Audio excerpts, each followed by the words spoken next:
can try and win championships, and that's what it's all about. When you look from the outside and you watch this team, I know we're going to have a real good, solid hockey team this year.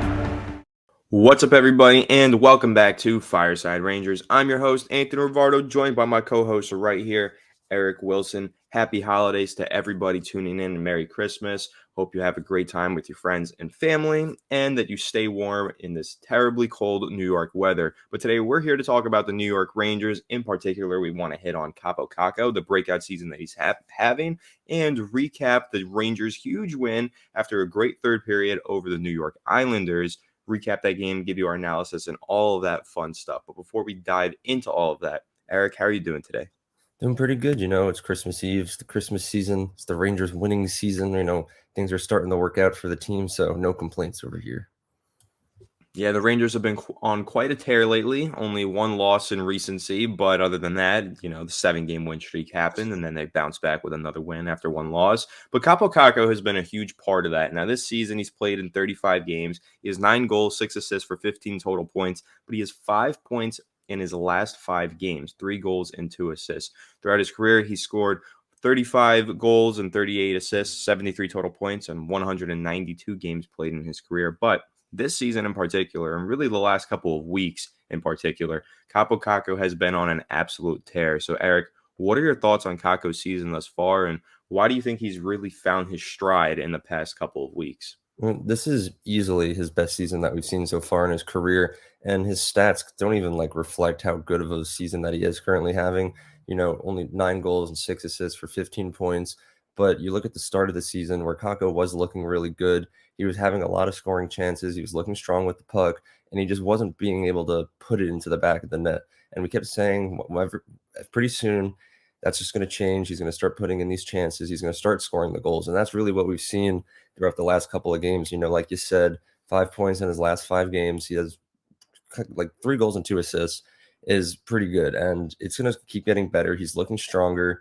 He's having more chances, and he's going to keep putting those in. And I think the catalyst that's really started that is, one, confidence. He was one of those players who came over from Europe and had to adjust to a new rink size, new style of play. And after a couple of seasons, he's really adjusted that pretty well. And it's also mainly just the simple fact that he's getting more ice time. He started off his career down, buried in the bottom 6 with the rest of the kids, didn't really have a chance to break out. And now finally this season, he's playing up on the first and the second line a lot, playing with guys like Panarin, the kid line having a lot of good chemistry, and it's all just kind of working out for him right there. And so when we look at Kaapo Kakko and the way that he's been playing, as you mentioned, he's playing in the top 6 now, and he's got more ice time. Who do you think, if you had to pinpoint anyone that he's playing alongside and the chemistry that he's building, as you just mentioned, do you think that anyone else has been kind of a catalyst towards Kaapo Kakko's success, really helping him have the breakout? Or do you really just give all the credit to Kakko to make things happen on his own? I mean, obviously, you got to give a lot of credit to Kakko himself. He's a very talented player, and even though he hasn't been a superstar just yet in his career, there is a reason why he was picked 2nd overall in the draft. So you do got to give credit to him where credit is due.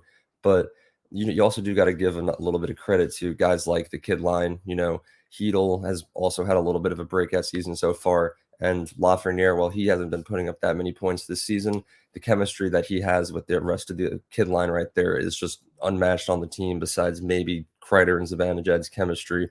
So just playing on a line where you're comfortable with the other 2 guys and their style of play, and it just aligns with how you play as well, it's always going to help you out. And even besides that, at the start of the season, when lines were being shifted game in and game out, Kakko did get to play with Kreider, Zibanejad as well, and a little bit of time with Panarin. So when you have the skills and you're just looking for that opportunity to break out, playing against these world-class superstars is definitely going to help you out. And then finding the chemistry with your line is definitely going to help you break out as well. So it's just a combination of his raw talent, his skill that he had, the development that he's had in the league over the last couple of seasons, and then just playing with some good superstars like that. It's all just going to come together to help you have a perfect season. Yeah, that's absolutely right. And it's really come together for Kaapo Kakko. And in recent weeks, it's also come together for the New York Rangers in general, who are 9-2-1 in their last 12 games. Igor Shesterkin is 7-1-0 in his last 8 starts, supporting a 2.12 goal average allowed. He is now 17-5-4 on the year with a 2.44 average goals allowed. Crazy season out of Igor Shesterkin once again. He looks like he could be in line for the Vezina Trophy, and he had another pretty solid performance against the Islanders in this win. Now, I know he let in 3 goals. It was 5-3 victory, but 5 goals out of the Rangers, can't complain. It was a great performance. Eric, who really stood out to you in this game? I know we just talked about Kaapo Kakko. He was great. But who else in this game did you say, wow, they are really a difference maker so far this season, and we wouldn't have won this game without them? Yeah, I mean, one name that I'll bring up that we usually don't talk about that much is Julien Gauthier. He's one of those guys down on the fourth line that gets switched out of the lineup depending on how Gerard Gallant is feeling. It's usually either him, Sammy Blais, Ryan Carpenter. Someone's in, the other 2 are usually out. But the last couple of games that Gauthier has played in, he's looked phenomenal. Against the Islanders, he had a goal and an assist, and he just looked really well out there. And it's the perfect depth that we've been looking for. You got guys in the top 6 scoring and producing points, but then you also have contributions from the bottom 6 like that, and that's how you end up putting up 5 goals a game and taking big wins against good teams like the Islanders. I can't believe I just called the Islanders good on this channel. But Gauthier's looked great, and the frustrating part is no matter how good he plays, the Rangers management is still just going to take him out of the lineup no matter what. Like, despite him putting up a goal and an assist against the Islanders, I can pretty much guarantee that when we play Washington on Tuesday, he's not going to be in the lineup, and we're going to see a guy like Sammy Blais who hasn't scored a single goal in his time with the Rangers. So I think the bottom 6 overall looked really good. Barclay Goodrow also had a goal and an assist, but Julien Gauthier just really needed the shout out right there. He's a very standout player, very underrated, doesn't get talked about a lot, but he should.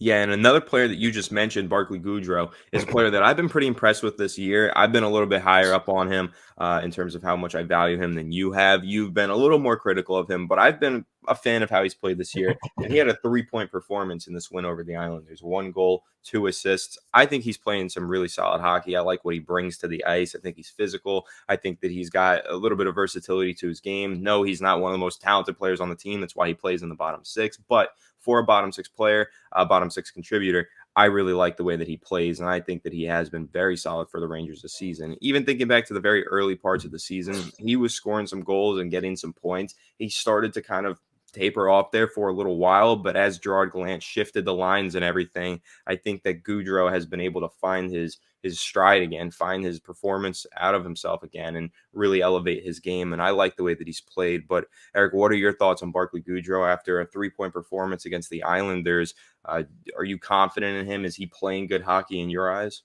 I mean, I wouldn't say I'm too confident in him. Obviously, he's a pretty solid player. He's won a couple of Stanley Cups with Tampa just a couple of years ago.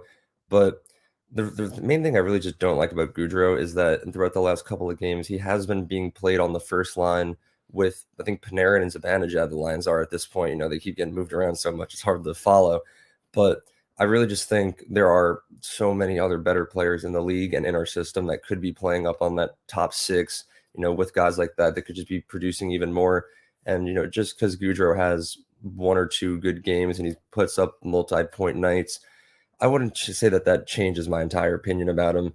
As far as I'm concerned, I'm looking to move him around the trade deadline, and he's just raising his trade value right there. Maybe just we can get a better player for a little less at this point, just because he's had a couple of good games. But overall, he's a solid player. I don't think he's deserving of top 6 ice time. He really just deserves to be down on the 3rd or 4th line. And if we don't have a spot for him there, I'd still say we should try to move him. But he did play pretty good against the Islanders, so can't really complain about that. And another player who turned in points against the Islanders, Vincent Trocheck. Now, Vincent Trocheck is playing really well lately. He's on a 6-game point streak with 3 goals and 7 assists and has points in 8 of his last 9 games with 4 goals and 9 assists. Now, this was a big marquee signing for the New York Rangers this offseason. This was their 2C that they were looking for to replace he who shall not be named. They went out there, they found Vincent Trocheck, signed him to a mega contract, a huge deal. Lately, he's been playing on the 3rd line rather than being the 2C we expected him to be, but it's working. The Rangers shifted their lines a whole bunch. They changed it up. Gerard Gallant has done an excellent job righting the ship by doing so and playing on this 3rd line. Again, he's playing really good hockey, and he is just looking like everything that we wanted him to be when the Rangers went out there and spent all that money to sign him, especially in recent weeks. Like I said, 8 points in 8 of his last 9 games, with that being 13 total points in those games. I think that he's really elevated his game in recency and is starting to really live up to the contract that he signed. So, Eric, how impressed are you with Vincent Trocheck in the past few weeks? And now that we're, pretty much halfway through the season, and this is the first season of Vincent Trocheck being on the Rangers, are you a fan of that contract? You happy by the signing, or do you still think there's more that needs to be done? I'm very happy with his play. When the season started, he had a little bit of a slow start. Wasn't producing points right away. Didn't look like he really fit in just yet. But we knew with time that would change. Going into a new city, new team, didn't really know the guys that much, and we were a little concerned. Like nothing too crazy, but we're like, all right, like when's this going to start picking up? But then you look at like the last huge stretch of games. Even before the win streak started, he was looking like one of the most impressive players out there. And it's a little annoying. We have to see him down on the third line. But when you have a guy like Hedel who's also on a breakout season, you do got to give him the ice time as well. So it's even more impressive though that Trocheck is still producing the points that he is down on the third line right there.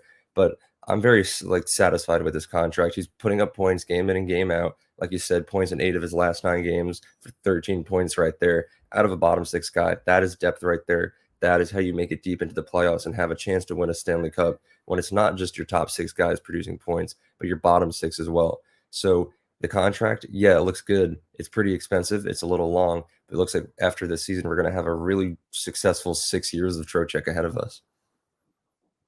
Yeah, 100%. I think that's the main thing to harp on there, is that this isn't a short-term deal. This is a very long-term deal. It was a 7-year contract, and I think that we've got another 6 years of solid play out of Trocheck left in store, and I think that he's already starting to prove himself of being worthy of the contract that he signed. But, Eric, with that being said, as we take a look at everything with the New York Rangers, one thing that I want to mention, and now Igor Shesterkin was in net in the last game against the Islanders, but Yaroslav Halak has actually turned in a couple of solid performances during the Rangers winning period. They went on a win streak and he was out there and they didn't miss a step. He didn't blow any games for them. So what are your thoughts on the goalie position, right? Because we know that Igor's been phenomenal and he's going to continue to be phenomenal. But when Yaroslav Halak goes out there at the beginning of the season, you and I were terrified every time he went out there because he just couldn't catch a win. He was like allergic to winning and he was terrible. Couldn't catch a puck, couldn't catch a win. But in recency, he's kind of stepped it up and he's been playing better. So how confident are you now that Yaroslav Halak seems to have maybe just needed an adjustment period? He's had that and now he's playing well. And as we look towards the second half of the season and we start to think about the postseason, how confident are you in the Rangers' 2 goalies to really take this team far? I mean, I'm pretty confident. I think it's safe to say that in the beginning of the season, we might have overreacted a little bit with Halak's play. It kind of seemed like when Halak was out there, the Rangers were just playing worse in front of him. And we all know it took us a little bit to pick up our stride this season and really just get things going.